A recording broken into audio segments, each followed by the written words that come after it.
स्वागत है आपका भीम न्यूज इंडिया, देश के सबसे प्रमुख और विश्वसनीय चैनल में। आप देख रहे हैं भीम न्यूज इंडिया। नमस्कार, मैं आपके साथ हूं। आइए जानते हैं आज की ताजा अपडेट्स। देश और दुनिया में क्या चल रहा है उसकी पूरी जानकारी लेकर हाजिर हैं। सबसे पहले बात करते हैं आज के मुख्य समाचार की।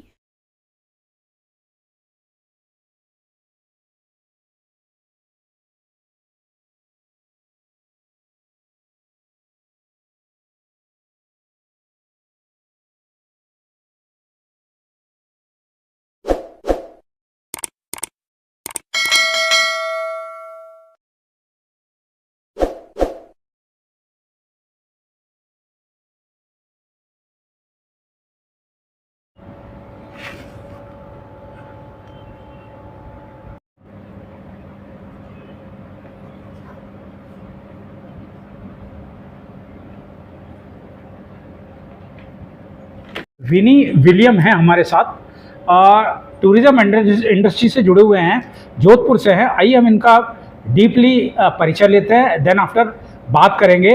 हाड़ौती विजिट पर आए हैं ये, और hotel federation of Rajasthan Kota division के जो चेयरपर्सन हैं श्रीमान अशोक महेश्वरी जी, उनके निमंत्रण पर आए हैं और उनके साथ एक MOU भी हुआ है। आइए हम इनसे बात करते हैं। सर, आप अपने बारे में बताइए।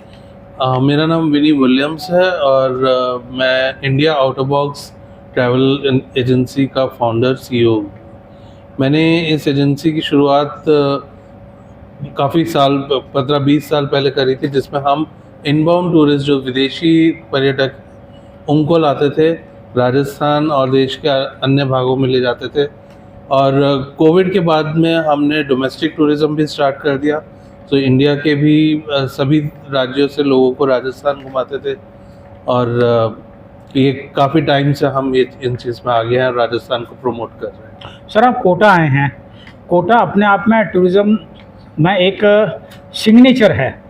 क्या पसंद आया आपको कोटा? आप जैसा अभी अशोक जी ने बताया कि आप 3 दिन से कोटा विजिट कर रहे हैं, कैसा लगा आपको और क्या ओपिनियन है आपका कोटा के बारे में?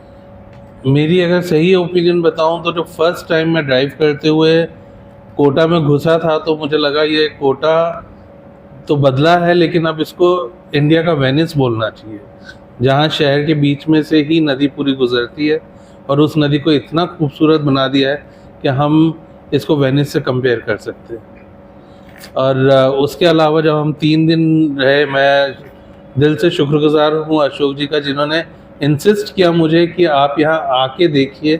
तो उन्होंने मुझे कुछ भेजा नहीं, उन्होंने कहा आपने जो देखना है यहाँ आके देखिए।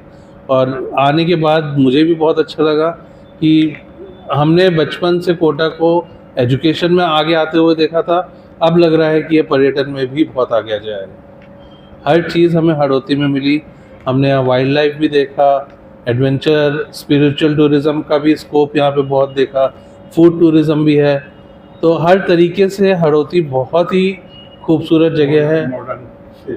और ख़ासकर से यहाँ की सड़कों पे जब हम निकले हैं, तो राजस्थान के हर शहर में हम घूमे, लेकिन यहाँ पर जो सड़कों पे ही जो सुंदरता है, स्ट्रीट लैम्प्स हैं इतने ब्यूटीफुल, चौराहे इतने ब्यूटीफुल हैं, उससे ही हमारा दिल बहुत खुश हो गया और बहुत एक अजीब सा लगाव बन गया इस शहर से, हाड़ौती रीजन से। As per the travel point of view, train यहाँ से जो मेजर सिटीज़ है वहाँ के लिए ट्रेन मिलती है, बसेस हैं, और रिसेंटली एयरपोर्ट भी आने वाला है।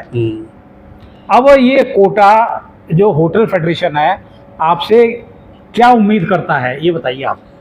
सर, कनेक्टिविटी के माध्यम से तो वेल कनेक्टेड है कोटा, बट जो मैं समझता हूँ हर टूरिस्ट को एक सेक्टर चाहिए होता है कि कहाँ एक्सप्लोर करें। तो इस बार जो हमने इसको उदयपुर से जोड़ा, वो हमें लगा कि बहुत अच्छी कनेक्टिविटी है।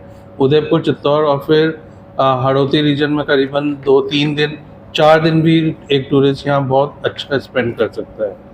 तो होटल फेडरेशन ऑफ राजस्थान से जो हमारी बात हुई, कोटा डिवीज़न से अशोक जी से, जो हम पिछले 3 दिन से डिस्कशन कर रहे हैं, उससे ये समझ आया कि वो टूरिज़्म को प्रमोट करना चाह रहे हैं और हमने ये काम पिछले 10, 15, 20 सालों से किया है। तो लगता है ये बहुत अच्छी एक साझेदारी होगी हाड़ौती टूरिज़्म को प्रमोट करना, और सिर्फ राजस्थान नहीं, देश में सबसे ऊपर लाने में एक बहुत अहम डिसीजन रहेगा ये। इनकमिंग कोई प्लान है टूर ऑपरेटर्स का कोटा या हाड़ौती विजिट का? बिल्कुल सर, हमने एक RTF फैम टूर हम ऑर्गेनाइज करते हैं, जो पिछली बार हमने जैसलमेर, जवाई, फलौदी में किया था। इस बार हम उदयपुर में करना चाह रहे थे, और अशोक जी के से इंटरेक्शन जो हुआ, इनसे जो हमारा डिस्कशन हुआ, हमने उसमें कोटा का एक सर्किट जोड़ दिया। तो उदयपुर, चित्तौड़गढ़, कोटा को एक सर्किट बना दिया, जो ट्रैवल एजेंट्स को आगे टूरिस्ट को सेल करने में भी आसानी होगी। तो इसमें हमारा RTF फैम आ रहा था, तो जो अब हम उसमें 5, 6, 7 वही फैम टूर, करीबन हमारे उसमें 50-60 टूर ऑपरेटर्स हैं। 5 से 7 अगस्त। हाँ, तो ये टूर ऑपरेटर्स है, they are suppose to visit Hadoti. बिल्कुल। कितने मेंबर्स हो सकते हैं उसमें? ये 50 से 60 होंगे, डिपेंड करता है फाइनल तक। हमारे पास तो अभी 70 एप्लीकेशंस आई हुई हैं, पर इसमें से फाइनल कितने होते हैं उस पर 50 से 60 के बीच हम अंदाज़ा लगा रहे हैं। और ये 3 दिन यहाँ रहेंगे हाड़ौती में, और जितना उसकी मेज़बानी hotel federation of Rajasthan Kota division करेगा। बिल्कुल। अब आप ये बताइए, अभी आप यहाँ 3 दिन रहे, हाँ जी, ट्रूली बताइए कैसा लगा आपको कोटा शहर, कोटा के नागरिक और hotel federation of Rajasthan Kota division के पदाधिकारी मेज़बानी के नज़रिए से देखते हुए? सर मेज़बानी का तो कोई मुकाबला नहीं। हम पिछले 3 दिन से होटल फेडरेशन ऑफ राजस्थान ने हमारा स्वागत ही नहीं, पूरे 3 दिन इतना अच्छा ध्यान रखा है कि हमने यहाँ पे सभी होटल्स विज़िट किए, वहाँ पे सभी जो मेंबर्स हैं इनके सबसे मुलाकात करी, कई जगह खाना हमने टेस्ट किया, कई जगह पूरा होटल का शो अराउंड किया, रूम्स देखे, बहुत ही अच्छे। और मैं ये बोलना चाहूँगा कि ये टूरिज़्म के एकदम ले तैयार है, बस अब इसको नेक्स्ट स्टेप पे लाना है और टूरिस्ट को लाना है, एक्सपोज करने की जरूरत है। बिल्कुल, एक्सपोज करने की जरूरत है, तैयार बैठे हैं। अच्छा, one more question, last but not least, क्या सजेशन देंगे आप इसको अधिक से अधिक एक्सपोज करने के लिए हाड़ौती टूरिज्म को नटसेल में? इसके लिए एक्सपोज करने का जो हम समझते हैं, जो हम तरीका हमेशा यूज़ करते हैं, 2 हैं। एक तो ट्रैवल ऑपरेटर्स जो B2B के तरीके से जो बिज़नेस ऑलरेडी चला आ रहा है, उनके सहयोग से हम इसको आगे बढ़ाएं। दूसरा सोशल मीडिया, और ये आने वाले साल भर में जो हमने MOU किया है इनके साथ, हम ये दोनों तरीके अपनाएंगे, जिससे हाड़ौती टूरिज़्म को बढ़ावा मिलेगा, डिजिटली भी, ऑनलाइन भी और ऑफलाइन B2B के माध्यम से। डेफिनेटली यदि हाड़ौती में टूरिज्म डेवलप होता है तो you can say financial position भी अच्छी साउंड होती है, क्योंकि टूरिज्म जब डेवलप होता है तो हर वर्ग का आदमी इससे प्रभावित होता है। भीम न्यूज़ इंडिया को समय दिया, आपका बहुत बहुत धन्यवाद। यदि हमारी रिपोर्ट आपको अच्छी लगे तो प्लीज़ हमारे चैनल को सब्सक्राइब कर कमेंट्स जरूर करें, शेयर करें। धन्यवाद।